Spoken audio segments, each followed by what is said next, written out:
Hello guys, welcome to Ftopreview.com. In this video, we are learning a very simple and quick tutorial of iPad. Please open your settings app in your iPad and please follow my steps to complete this tutorial.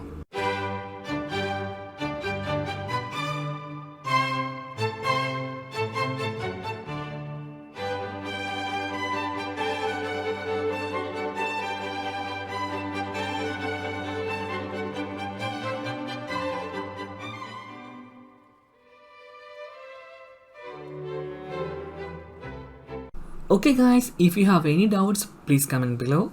I will answer your question as soon as possible. If you need any kind of tutorial about iPhone, iPad, Android or computer, please mention in comment box. If you like this video, please like, comment and share this video to your friends.